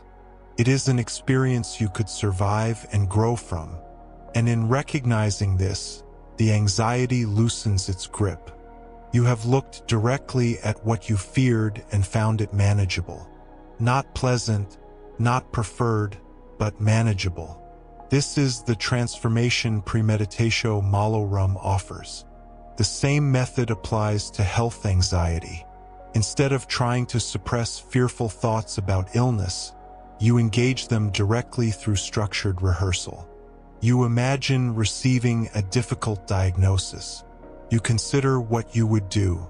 You think about treatment options, about how you would draw on support, about what would still bring meaning to your life, about how you would maintain your dignity through difficulty. This is not the same as assuming you are ill or manifesting illness through negative thinking. It is acknowledging that illness is a genuine possibility for any human being and considering how you would respond if it occurred. The rehearsal does not make illness more likely. It makes you less fragile in the face of uncertainty. Many people find that after doing this exercise genuinely and thoroughly, their health anxiety actually decreases. They have faced what they were avoiding. They have discovered that even serious illness does not destroy their capacity for courage, love, or purpose. The unknown has become less terrifying because they have mentally walked through it and found themselves still standing on the other side. Premeditatio malorum can also address social anxiety. If you fear rejection or judgment, you can rehearse it happening. You imagine expressing your thoughts and being met with disagreement or dismissal. You imagine inviting someone into your life and being declined. You imagine trying something new and being awkward or unsuccessful. And then you consider what is actually lost in these scenarios. Often what is lost is only a hoped-for outcome, not anything essential. Your worth does not depend on universal approval. Your value is not determined by social success. You remain yourself, capable of growth and contribution, regardless of how others respond to you. This recognition does not eliminate the preference for positive social outcomes, but it removes the terror that makes social situations unbearable. The practical method here is to identify the specific fear, bring it into clear focus, imagine it occurring, and then ask what would remain and how you would respond. This process moves anxiety from a vague, overwhelming state into a specific, manageable consideration. It transforms what if something terrible happens into, if this particular thing happens, I would do this, this, and this. The second formulation is far less frightening. We should also address how premeditatio malorum functions in the context of grief and loss. This is perhaps one of its most tender and challenging applications. The practice does not prevent grief. It does not make loss easy, but it can change your relationship to both the anticipation of loss and the experience of it when it arrives. Consider again Seneca's advice to look at those you love and remember they are mortal. This is premeditatio malorum applied to the deepest attachments we form.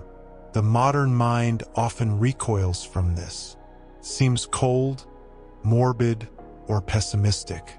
Why would you spend time imagining the death of people you love? Would that not poison the time you have with them? The Stoic answer is that it does the opposite. When you genuinely acknowledge that your time with someone is limited and uncertain, you stop taking that time for granted. You do not assume there will always be another opportunity to repair a relationship, to say something important, to simply be present. You recognize the preciousness of what is here now, precisely because you understand it will not be here forever. This practice does not mean you walk around constantly thinking about loss. That would be morbid and counterproductive. It means you periodically remind yourself of the truth of impermanence so that you remain aware of what matters. You do this not to become sad, but to become attentive. The awareness of mortality sharpens your appreciation of life. When loss does occur, if you have practiced premeditatio malorum, you are not unprepared. You have already considered this possibility. You have already begun the work of understanding that your loved one was never guaranteed to you, that their presence was a gift rather than an entitlement. This does not eliminate grief, but it can prevent grief from mixing with shock, denial, or the bitter sense that you have been cheated of what was owed to you. The Stoics did not suggest that you should not grieve. They suggested that you should grieve wisely, recognizing what has actually been lost and what remains. You have lost the person's physical presence, their voice, their touch, their particular way of being in the world. This is real and painful, but you have not lost the love you shared, the ways they shaped you, the meaning they brought to your life, or your capacity to honor their memory through how you live going forward. Premeditatio malorum helps you see this distinction before you are in the acute pain of loss. It prepares you to grieve without being destroyed by grief, to feel sadness without losing yourself in despair, to honor what was without being unable to continue into what is and what will be. The practical application for someone currently facing anticipated loss might look like this. You sit with the reality that someone you love is dying or seriously ill. You do not avoid this reality. You consider what your life will be like after they are gone. You imagine the empty chair, the unanswered phone calls, the absence where presence used to be. You let yourself feel the anticipatory grief, and then you ask, how do I want to be with this person in the time that remains? What do I want to say? What do I want them to know? How can I be present rather than already mourning?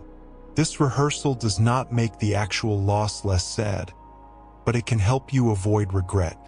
You have the chance to live the remaining time intentionally rather than in denial or avoidance. You can say what matters. You can be present.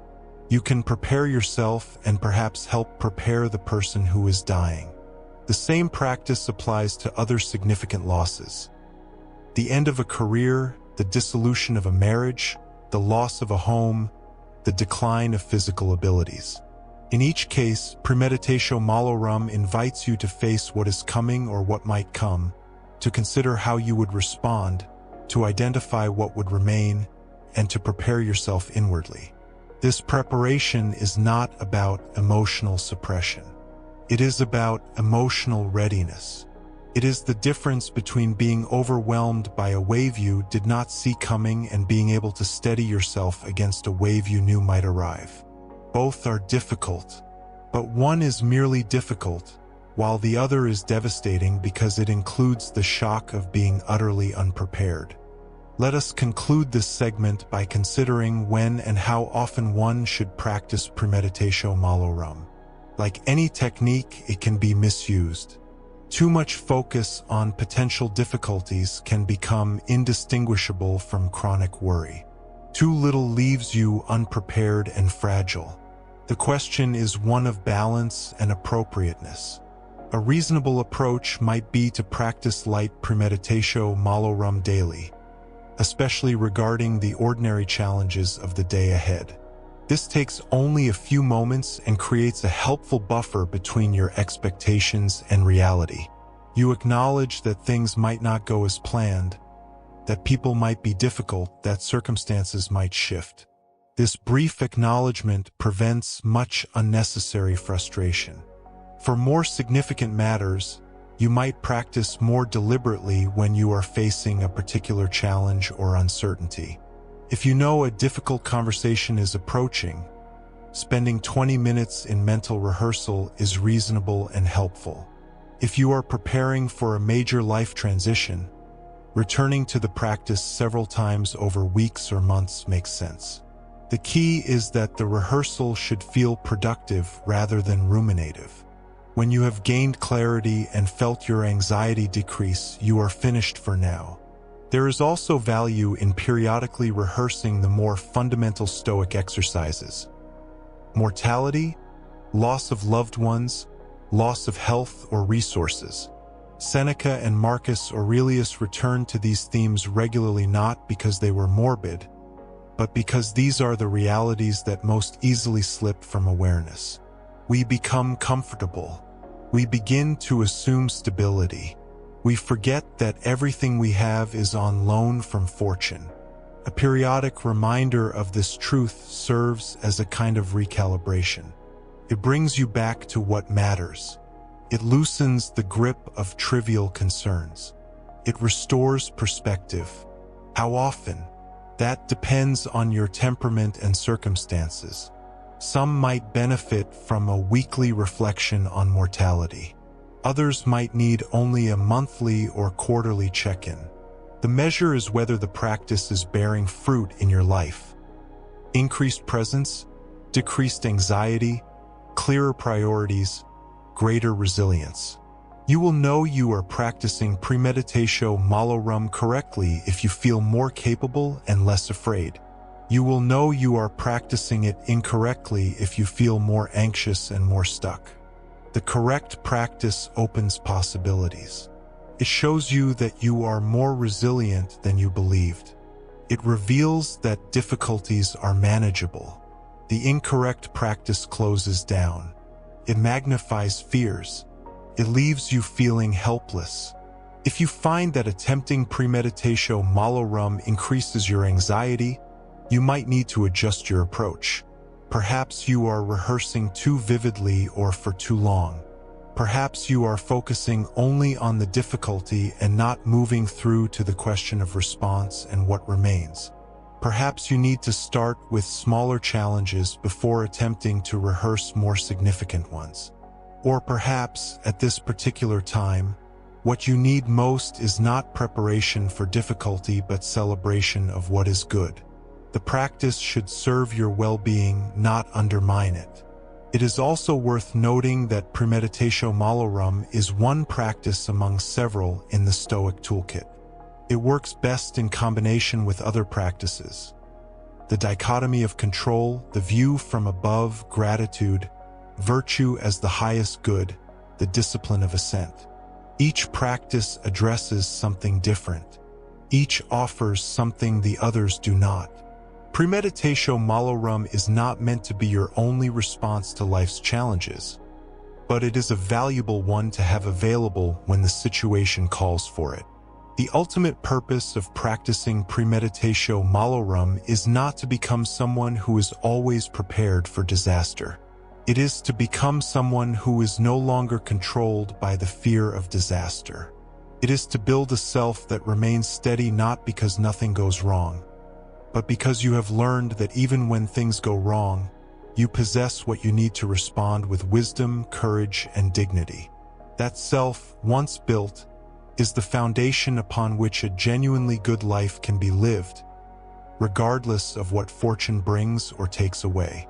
We have walked a long path together through this practice, this ancient discipline of imagining difficulty before it arrives. We have examined premeditatio malorum from many angles, explored its mechanics, distinguished it from the anxious spirals it was designed to replace. We have looked at how Seneca practiced it, how Marcus Aurelius wove it into his daily thinking, how Epictetus taught it as a fundamental tool for maintaining inner freedom. And now, as we near the end of this reflection, it seems right to gather these threads together, not into a tight summary that closes the door, but into something more like a gentle integration, a settling of understanding that can continue beyond these words. The practice we have been exploring is not complicated in its essence. It asks us to think about difficulty before difficulty arrives. It asks us to imagine loss, setback, rejection, failure, disappointment, illness, conflict, and all the other challenges that might come our way. But the key, as we have seen again and again, is in how we perform this imagining. It is not rumination. It is not catastrophizing. It is not the anxious rehearsal of worst-case scenarios that leaves us drained and frightened. It is something cooler, calmer, more deliberate. It is the practice of looking squarely at what might happen, acknowledging its possibility, and preparing ourselves mentally and practically for how we would respond. This distinction matters enormously. When we worry, we circle the same fears repeatedly without resolution. We imagine disaster and stop there, marinating in the feeling of dread. Premeditatio malorum moves through the imagined difficulty. It does not stop at the moment of loss or setback. It continues into the question of response. What would I do? How would I think about this? What resources, internal and external, would I draw upon? What principles would guide me? This movement transforms the imagination from a source of anxiety into a tool of preparation. And preparation, we have learned, is not about preventing every difficulty. That would be impossible, and the attempt would itself become a new form of suffering. Preparation is about readiness. It is about cultivating the kind of mind that can meet difficulty without being shattered by it, that can face loss without losing itself, that can endure hardship without abandoning its principles or its capacity for judgment. The Stoics understood that external events would always be mixed, would always include setbacks and reversals alongside successes and gains. They did not aim to control fortune. They aimed to remain free regardless of what fortune brought. Premeditatio malorum supports that freedom by removing the element of shock. When we have already considered a possibility, when we have already walked through it in imagination, it arrives with less force. Not because it is any less difficult in itself, but because we are less vulnerable to the particular kind of devastation that comes from the unexpected. We have already done some of the work of acceptance. We have already begun the process of understanding how we would navigate this challenge. The actual arrival, while still difficult, is no longer catastrophic in the way something utterly unforeseen might be. This is why the practice addresses anxiety so directly. Much of anxiety is fueled by the feeling that we will not be able to handle what might come, that we will be overwhelmed, that we will fall apart. When we practice premeditatio malorum skillfully, we discover repeatedly that even in imagination, even when we allow ourselves to picture genuine difficulty, we do not disintegrate. We find responses. We remember principles. We locate inner resources. This discovery is profoundly reassuring. It does not eliminate the possibility of difficulty, but it eliminates the fear that we are too fragile to meet it. Over time, this practice builds a deep kind of confidence. Not the confidence that nothing bad will happen, which would be delusional, but the confidence that whatever happens, we will find a way to respond. We will not be perfect. We will stumble, we will grieve, we will struggle, but we will not be destroyed. This is the promise of Stoic practice. Not invulnerability, but resilience. Not the absence of difficulty, but the presence of an inner capacity that can meet difficulty and remain intact. As we integrate this practice into our lives, it becomes something quieter, less formal, more like a background orientation than a specific exercise. In the beginning, we might set aside time deliberately to practice, to walk through specific scenarios with care and attention. And that deliberate practice remains valuable, particularly when facing major life transitions or known upcoming challenges. But over time, the habit of thinking through difficulty becomes more natural. We find ourselves automatically considering how we would respond to setbacks. We notice when we are imagining catastrophe and gently redirect ourselves toward more complete, more constructive mental rehearsal. We develop an instinct for this kind of preparation. This naturalness is important. A practice that requires constant effort and vigilance is exhausting and unsustainable. But a practice that becomes part of how we think, that integrates into our ordinary mental habits, supports us continuously without draining us. This is what the Stoics meant when they spoke of training. They were not suggesting we maintain a state of constant heightened awareness or perpetual mental exertion. They were suggesting we cultivate habits of thought that, once established, operate with relative ease. Like learning to read or to swim, the early stages require conscious attention and effort, but eventually the skill becomes second nature. The integration of premeditatio malorum with other Stoic practices also becomes more fluid over time. We see how it connects with the dichotomy of control, helping us focus our preparation on our responses rather than on controlling outcomes. We see how it supports the practice of focusing on the present moment, because when we have already prepared for future difficulties, we can release our anxious grip on what has not yet happened. We see how it deepens our appreciation for what we currently have, not through guilt or forced gratitude, but through genuine recognition of impermanence and contingency. These practices support and strengthen each other, creating a coherent approach to living. It is worth remembering, as we settle into this practice, that it is not morbid. This is a common misunderstanding, and it deserves one final consideration. To think about difficulty, loss, and death is not morbid when done in the right spirit. Morbidity implies a fascination with darkness for its own sake, a dwelling in gloom that serves no purpose except perhaps a perverse satisfaction. Premeditatio malorum has nothing to do with this. It is practical, it is protective, and ultimately it is life-affirming. By preparing for difficulty, we free ourselves to engage more fully with life as it actually is, with all its beauty and fragility, without the constant background hum of unacknowledged fear. The Stoics valued life deeply. Seneca's letters overflow with observations about nature, friendship, learning, and the simple pleasures of daily existence. Marcus Aurelius, despite leading one of the most difficult lives imaginable, never stopped marveling at the interconnectedness of all things, at the brief moment of consciousness granted to each person, at the possibility of living with integrity even amid chaos. Epictetus, who knew slavery and exile, nevertheless taught that human beings possess an inner freedom nothing external can touch. These were not people who hated life or wished to escape it. They were people who loved life enough to want to meet it clearly, without illusion, without the false promises that make disappointment inevitable and devastating.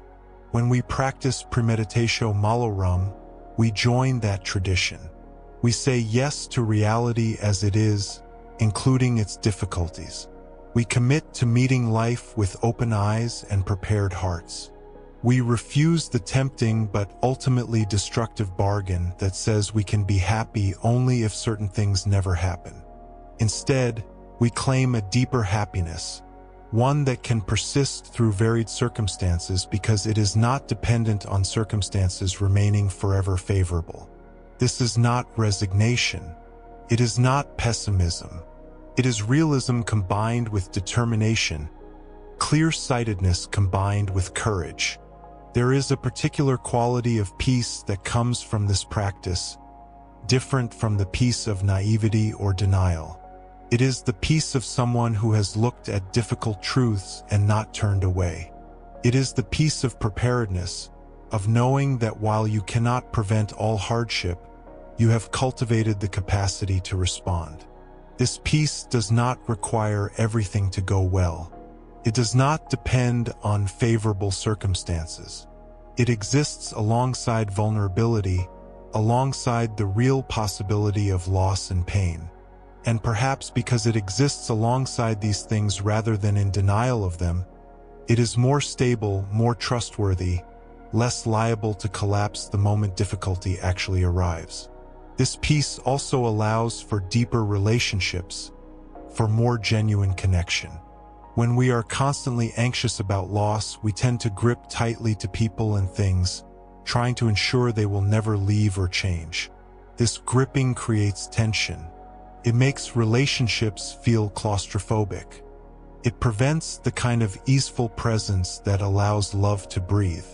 But when we have already done the work of imagining loss, when we have already considered how we would continue if circumstances changed, we can hold more lightly. We can appreciate without clinging. We can love without the desperate need to control. This makes us better partners, better friends, better parents. Not because we care less, but because we care in a way that respects reality, including impermanence. The same applies to our relationship with our own lives, our own achievements, our own plans. When we have prepared for the possibility that things might not go as we hope, we can pursue our goals with full effort while remaining inwardly free. We are not enslaved to outcomes. We are not dependent on one particular path to one particular destination. We can work diligently, we can care deeply about what we are doing, and simultaneously we can know that our fundamental well-being does not hinge on any specific result. This paradoxical combination of committed action and inner detachment is at the heart of Stoic practice. It might seem from the outside that this practice would make us passive or fatalistic. If we are always imagining failure, always preparing for loss, why would we bother trying? Why would we make plans, form attachments, pursue goals? But this gets the practice exactly backward. Premeditatio malorum does not counsel against action. It does not suggest we avoid attachment or ambition. It simply asks that we hold these things appropriately, that we engage fully while remembering that nothing external is entirely within our control, that we distinguish between what we owe our best efforts and what we cannot determine through effort alone. This distinction liberates enormous energy. When we are no longer spending our mental resources on anxiety about outcomes, on attempting to control what cannot be controlled, on defending ourselves against the mere thought of difficulty, we have much more available for actual living.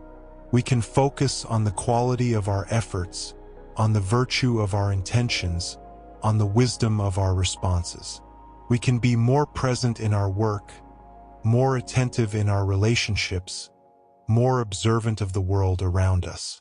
We can bring our full capacity to bear on what is actually before us, rather than fragmenting our attention across countless imagined disasters.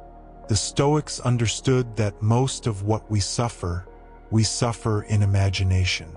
We torment ourselves with possibilities that never materialize. We drain our energy fighting shadows. Premeditatio malorum turns this tendency on its head. Yes, we will use imagination to consider difficulty, but we will do so deliberately, constructively, for a limited time with a clear purpose. And then we will return to the present, having done the work, carrying the calm that comes from preparation. This is the art, to think about difficulty without being consumed by thinking about difficulty, to prepare without becoming perpetually anxious, to acknowledge reality's harshness without losing sight of its beauty. As this long reflection comes toward its close, you might notice that we have circled back many times to the same core ideas, approached them from different directions, examined them in different lights. This repetition has been intentional.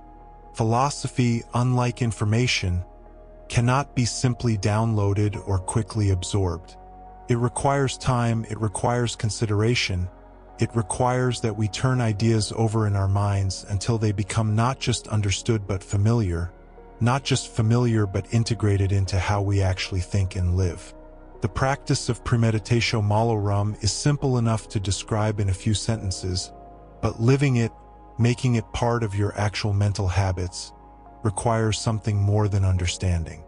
It requires practice, yes, but it also requires a certain settling, a gradual shift in how you relate to possibility and difficulty. This settling cannot be forced. It happens through repeated exposure to the ideas, through trying the practice and noticing what happens, through carrying these thoughts with you into your actual days and seeing how they hold up against real challenges. If you have listened this far, whether actively engaged with every word or allowing these reflections to wash over you more gently, you have given yourself time with these ideas. That time itself is valuable. We live in a world that celebrates speed, that promises quick fixes and instant transformation. But the Stoics knew that character is built slowly, that wisdom accumulates through patient effort, that the most reliable forms of peace come not from sudden revelation but from gradual cultivation. By spending hours with these reflections, you have participated in that slower process.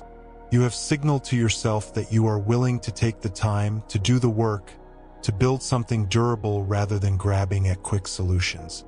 What you do with these ideas from here matters, of course. Understanding alone changes little. But understanding combined with practice, with experimentation, with genuine attempts to apply these principles to your actual life, can change everything. You might start small. The next time you notice yourself beginning to worry about something upcoming, you might pause and ask whether you are worrying or whether you are practicing premeditatio malorum.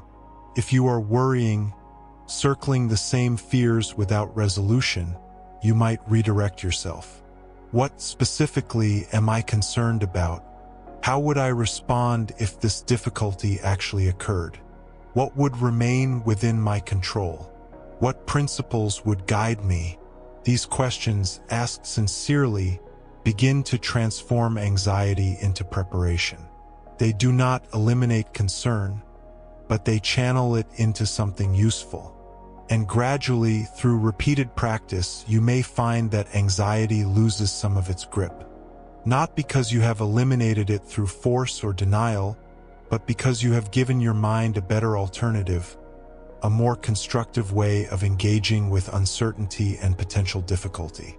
You might also begin to notice how often you encounter the wisdom of premeditatio malorum in unexpected places. Other people, other traditions, other times have discovered similar truths. The specific practice is Stoic, but the underlying insight that preparation reduces fear while denial increases it appears across human experience. You will find it in military training, in professional athletics, in the advice of elders who have lived through genuine hardship. You will find it, perhaps, in your own past, in moments when preparation served you well or when lack of preparation left you unnecessarily vulnerable. This recognition of universality does not diminish the Stoic contribution. If anything, it confirms it. The Stoics were observing something real about human psychology and the nature of difficulty. They were not inventing arbitrary rules or projecting cultural preferences. They were distilling practical wisdom from their observations of what actually helps people navigate challenging lives. That this wisdom appears elsewhere in different forms speaks to its validity. And so we come to the end of this particular exploration, though not to the end of the practice itself. That continues in your life, in your days, in the small moments when you choose to prepare rather than worry, when you choose to face possibility clearly rather than turning away. The practice grows quietly, almost invisibly, until one day you realize that you are more steady than you were, less frightened by uncertainty, more confident in your ability to meet whatever comes. The Stoics would remind us, if they could speak directly to us now, that this practice is not separate from life. It is not something we do in addition to living. It is a way of living, a way of moving through the world with open eyes and a prepared heart. It is how we love people while acknowledging they are mortal.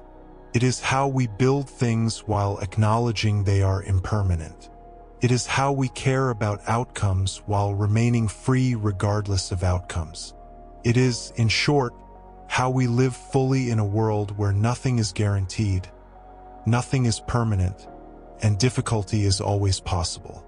There is no perfect way to practice this.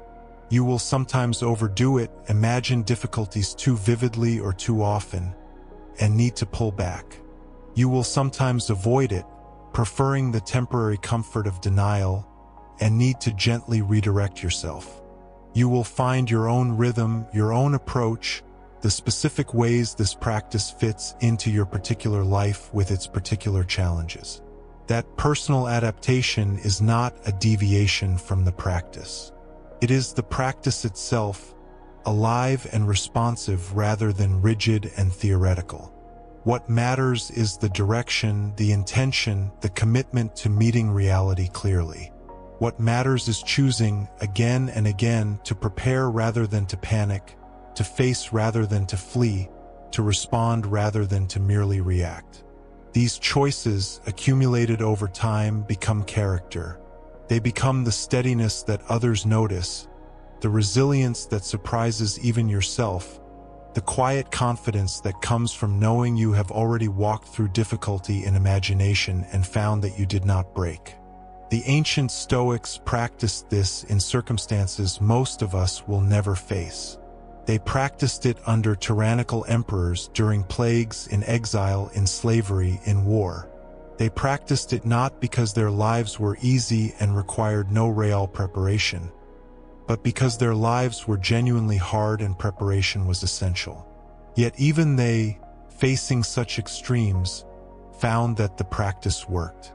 It did not prevent difficulty, but it enabled them to remain human through difficulty, to preserve their capacity for reason and virtue and kindness even when circumstances were harsh.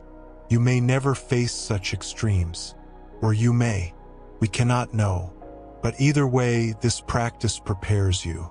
It prepares you for the difficulties you will certainly face, the small ones and the large ones, the expected and the unexpected.